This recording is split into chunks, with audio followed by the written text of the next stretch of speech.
and what a great day to see all of you. My name is Assemblyman Mike Ng, and let me tell you why today is a wonderful day. Today is an important day. Today is important because you are here. And you are here to commemorate something that happened before most of you were born 129 years ago in 1882. And what happened in 1882? What happened in 1882 was unprecedented.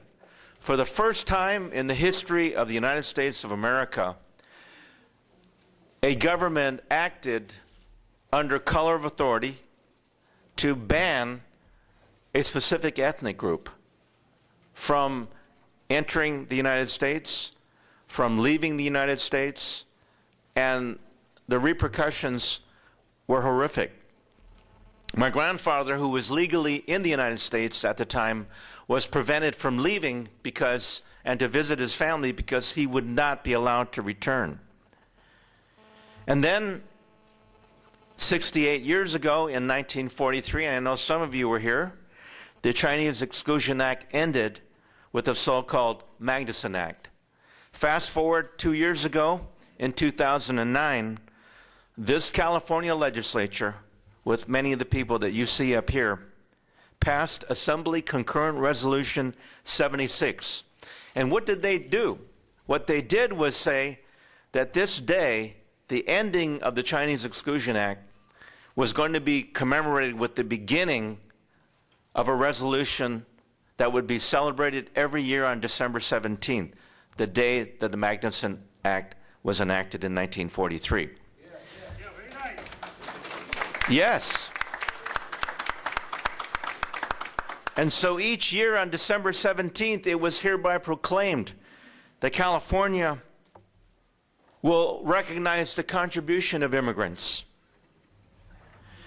And the Day of Inclusion, and I'm going to introduce you to some folks who made that possible, is personally dedicated to my father. My father, Frank Harold Ng, did not see the day when I was sworn into the California legislature, and that will forever pain me.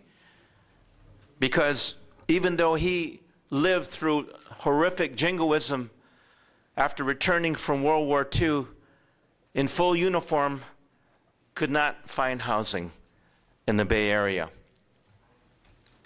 And even though he was repeatedly subject to these incidences, he told me, Mike, never focus on the hatred of the perpetrators. Focus on the love of those that rescued us and showed the mercy and the kindness, and there were many. And so therefore, the man that lived through this taught me to develop relationships with the liberators, the thinkers, those that are inclusive.